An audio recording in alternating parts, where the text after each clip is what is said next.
Hello and welcome back to the ETS World Championships. We're coming down to the wire as we are in winners finals and only 3 players remain in the tournament.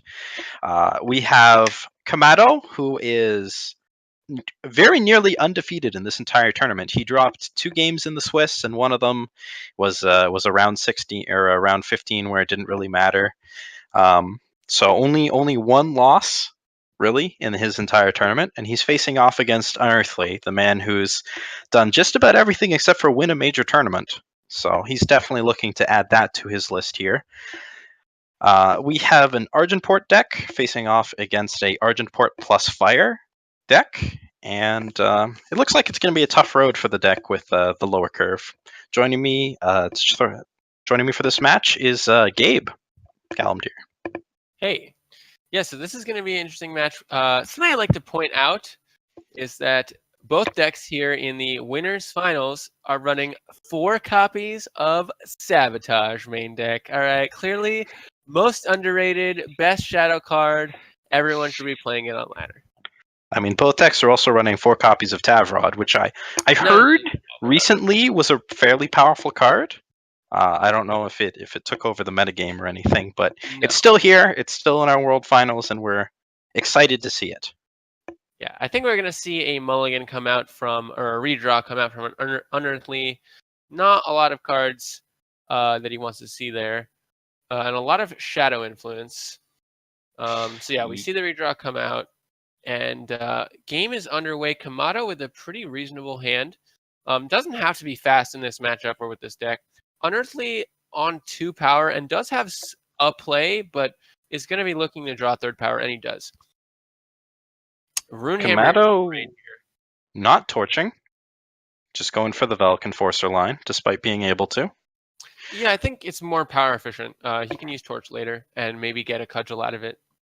Mm-hmm. When you've got the Statue Maiden in hand. It does leave you open to this, though. Yeah, exactly. This is the punishment. The Bloodletter really rams that home. He can probably just play like Maiden and trade, though, if he wanted to. But that does not play well into Unearthly's Valkyrie Enforcer. Yeah, Unearthly just able to play the right cards at the right time, curving out well against what Kamado's doing. So I'm looking at deck list here just quickly. Unearthly has 4 Annihilate main deck. You know, the Sir Rhino special, as we call it. And in terms of targets, Kamado has a total of 4 Valkyrie Enforcers. So the Annihilate's probably coming out after board and not doing him any favors in the mid game, or in the first couple games. But Kamado now looking for a double block play on the 5/5. It looks like not really what you want to see into Slay. He gets Torch Runehammer, which is going to be pretty good. He gets to hold on to his Harsh Rule. Harsh Rule a little bit awkward in this deck because there's not a lot of card draw. Yep. Unearthly just drew a Finest Hour, which is going to make this double block not so good. It's still going to work because of the Torch, I think. But the Finest Hour is going to mean it's not going to be as much value as it could be. It's going to end up being a 3 for 2. Which I think Kamado is fine with. But yeah, this is a strange deck because it's not Armory, it doesn't have Smuggler Stash, doesn't have Recano Artists, doesn't have as many ways to gain value as the game goes on, or card advantage. So it really relies on things like Tavrod and just Icaria, like just very powerful cards individually, to make Harsh Rule worth it, because you do play enough units that you're going to end up Harsh Ruling a lot of your own units sometimes. But Big Comrade made it work for a while, and this deck clearly has made it work as well. Well, the idea is that your units are powerful enough that if you're winning on board, you don't need to Harsh Rule. So it sort of works like that in the Big Comrade sense. Unearthly, considering not playing Impending Doom, specifically to play around Harsh Rule. So this is not a he's not just wasting time here. Yeah. And it's a tough call because he doesn't know about the Torch, I don't think. I think he did see a pause, but yeah. So if this, he has like either way is good for Kamado, because he can just not Torch if Impending Doom comes down, or he can Torch if Impending Doom doesn't. So either way, it was kind of a lose for Unearthly. This is going to be tough for Unearthly, because he can play Tavrod here. Yes, Tavrod's a very good card, but Kamado just slays that, keeps hitting. And then Unearthly... Whoa. Okay, what did Unearthly draw? Nothing, essentially. Yeah. So how do you feel about not playing Tavrod there? I mean, I guess he's hoping to draw a Sabotage or a Protect.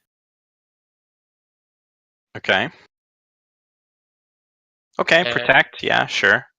But I guess he doesn't value his initial health all that highly. Yeah, he Icaria can't come down. Not too much burn. he has 6 cards that he can draw that protect that are between Sabotage and Protect. So, but now he's just gonna play it out into this Slay. So Joke's on Kamado. Unearthly's drawn his Annihilates and can deal with this Valkyrie Enforcer. yeah, clearly getting played hard here. Situation looking pretty dire for Unearthly. He needs a way to overcome that Rune Hammer initially, and then whatever else happens after that as well. Could use a Varus Favor. And then a second Rune Hammer means that Unearthly's going to get hit in the face a couple more times. Rune Hammer might just take it all away. Impending Doom would be reasonable here. And there's a Varus Favor. Unfortunately, he's dead to Torch plus second Hammer. Yep. If he does not play a unit. He does not have a unit. He does not have a unit. Yeah. All right. Well. And that's game 1 to Kamado. And that's kind of how we thought the matchup would go. Kamado just is a little bit bigger. On decks that both have the same removal suite and a lot of similar threats. Yeah, the Argenport deck's curve stops at 5, so drawing to 7 power is never what it wants to do. And, yeah, just Unearthly's main decision point there was, does he have a harsh rule? You know, should I play into it? And then it was just very difficult for him to come back after that. And I think he was dead no matter how he played, because he would have had one more turn had he not played the Impending Doom, because the Torch wouldn't have been in hand, but it still would have been very rough. And double Sabotage here in Kamado's opening hand for game 2. It's gonna take 2 I imagine you keep this if you're Unearthly. He's got a pretty aggressive hand with his Stinkers and his Instigators. Kamado mulligans. Kamado throws it back though. Yeah, he didn't have any fire. No. So he can quarry on 3. If he ever finds a sigil, he's going to be good. And I'd like to point out that both players' decks are completely premium, which I think just goes to show how to be successful in in these kinds of tournaments. Yeah, absolutely. Being completely premium, full premium, is how you get to top 2 of the World Championships, confirmed. And that's a little bit less of a joke than it actually sounds like. And by that I mean both of these players have been playing for a very, very long time. You know, they've built up their collections enough, and they feel comfortable enough with the decks that they're playing that they have fully premium decks. So these weren't built on a whim in the middle of the night. You know, these players have... Kamado's been jamming this deck for, I think, even back as far back as Season 6 Invitational, so before the Bartholo nerf. And Unearthly as well was playing this. So these guys have been playing this deck in and out for 4 weeks, or even longer. And so they're very comfortable with what they're doing here. Kamado created the original Fire Justice Shadow Jank Motron that was just like 4 of every card ever that in those colors before Tavrod came out. Wow. So he's the mastermind behind this strategy. A lot of players have looked at Statuary Maiden and Harsh Rule and tried to make it work before, but yes, Kamado did have a number of famous iterations of this style of deck. And it's really been coming together for him here, although he's taken a fair amount of damage. Well, other people have tried it, but he was the first one to win a tournament with it. It wasn't an ETS event, but it was a tournament. Counts. Yeah, counts. All right, so Kamado is now set with a choice. Does he go for the Auric Runehammer, or does he go for the Harsh Rule? The Runehammer is the more obvious choice, but we've seen Unearthly win games without Finest Hour before, just by threatening it, and here it looks like actually having Finest Hour is going to pay off. Oh man, yeah, that's a big blowout here. Kamado going to take another 6. going down to 8, right? Yeah. The problem is that Unearthly can't really capitalize on this all that well, because if he plays another unit, it just dies to Harsh Roll, and if he doesn't, he does not have lethal next turn. So Yeah. it doesn't quite go the way that Unearthly wants. It blows out the removal spell, but that's all it really does. It was pretty similar to protecting a Harsh Roll there in Unearthly terms of hasn't value, drawn Sabotage or Protect in either of these games. which is certainly costing him.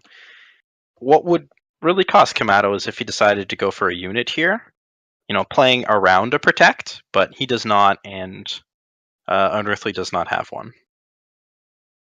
But Kamato isn't out of removal. He's got another Rune Hammer that's going to need to be to be dealt with, and Unearthly is stuck on 2 Impending Dooms with no Double Shadow.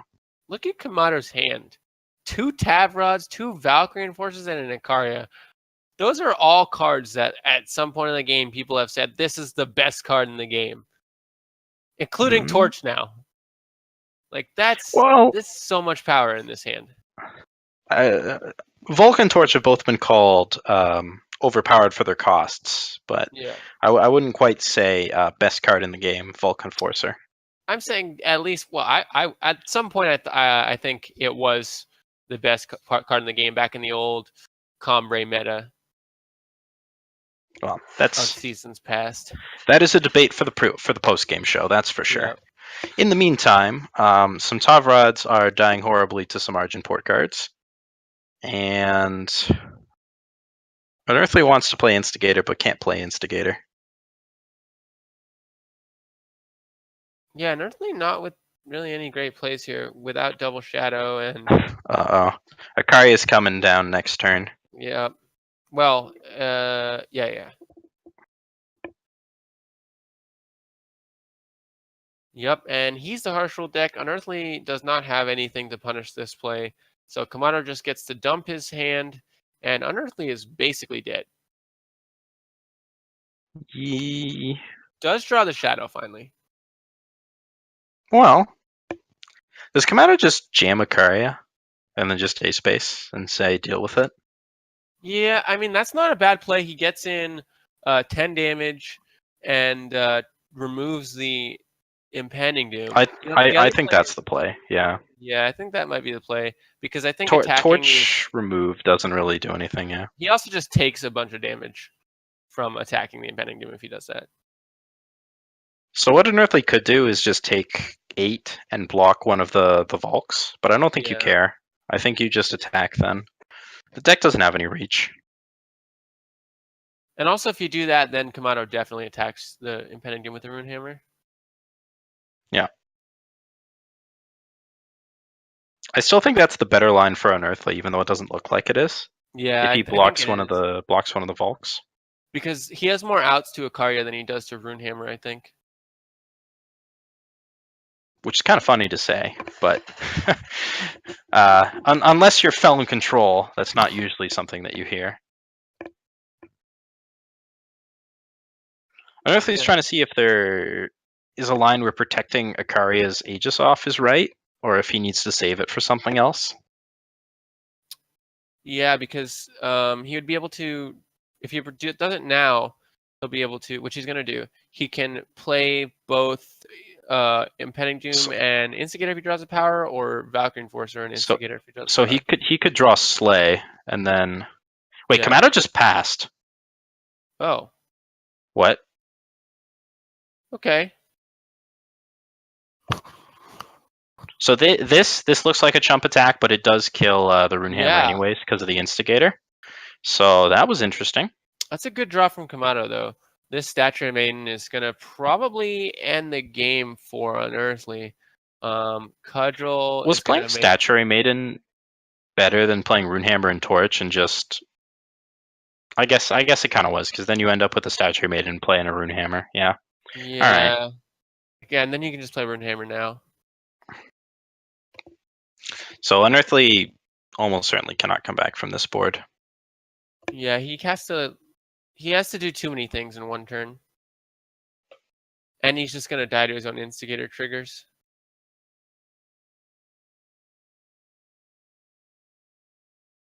One thing that can happen is he can avoid taking an Instigator trigger from the Saturated Maiden being out, but there isn't anything that the Instigator even that's just not going to be relevant. If he's taking, if the Saturated Maiden's attacking and not dying, yeah, he would have to like play Tavrod. Yeah, it's too much dealing with the Valkyrie Enforcer and dealing with the Runehammer. Man. Yep. So he could play Tavrod and then not be dead, but his opponent would need to attack with. No, I mean I guess if he'd he just be attacks with dead everything, to the Auric Runehammer. yeah, he doesn't know about the Runehammer, but he sniffs it out. So if And, Kamado attacked with everything, he could have chumped the Statue Maiden with the Instigator and blocked the Icaria with the Tavrod. Yeah. And then he would have only taken 5 because the Instigator wouldn't have triggered because it would have turned into a cudgel. But so Unearthly's down 2-0 in the upper bracket, which is not ideal, but he's not out of the tournament yet. And the players are just right back into game. They've already got their board set up. They've had 2 hours to prepare for this. So I'm going to stop talking and I'm going to let the players talk for me. Finest hours are still in. Sabo's in full force, and Unearthly actually drew one. It's a nice change. I think. I wonder if Bart came in for this matchup. I wonder if Suffocate came in. Probably not. I imagine the Annihilates came out. Yes, that I imagine. So probably a Protect in. Maybe a Paladin Oathbook? Yeah, Oathbook seems reasonable, but the problem is Statue Maiden is not great against. Removal Furnace is not Mage. great against. What's Kamado doing bringing in Furnace Mages? Maybe he just had too many things he wanted to take out, because it does hit Bloodletter, it does pop Aegis on equipped things. Not that they're like. I think so Furnace Mage makes sense if he expects Unearthly to bring in Oathbook. Oathbook, yeah. It's the main thing. Ooh. Drawing 2 of them, not ideal. Yeah, Unearthly gonna on the Tavrod plan. Sabotage finally gets Unearthly something. on not a whole lot of action right now. Yeah. And even less action. Ooh. Well, if Kamado doesn't play another Statue Maiden, okay, he does. Unearthly would have been able to attack, but Unearthly draws second Slay, perhaps? Oh boy. So I think there's not a lot of hits in this deck is the problem. Yeah, so that's kind of a YOLO. And it did not hit anything. This does let him take care of both Statue Maidens, though. Probably figured that was going to die anyway, so might as well, get the trade. Yeah. No follow-up plays, though. Not even a Slay. I guess he's trying to bait a Cudgel? Yeah, and successfully does so. Plays a Furnace Mage just as a whatever.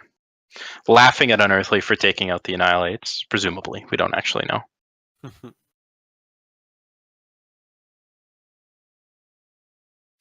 Yeah, Unearthly needs to actually kill Kamado. I mean, he is the aggressor in this matchup. He needs some threats. Instigator is fine when you have a Gemblade to play and you just need something, but it's going to get killed by Annihilator Torch for sure and end up not really doing anything. Yeah, Unearthly holds on so that it doesn't get torched, and then it gets annihilated instead, and he is very sad. Yep, and that's going to be the game, I think. Yeah, he goes down to a 2-turn clock. He needs to find a unit to chump with. He's also just, there's 6 and damage beat 2 torches. Yeah. Needs to find 2 units in 1 draw. So lower bracket for Unearthly, and Kamado moves on to the finals with a nearly undefeated record throughout the entire tournament. So congratulations to him. Kamado is guaranteed first or second. And Unearthly will be dropping down to the lower bracket to face off against Sir Rhino.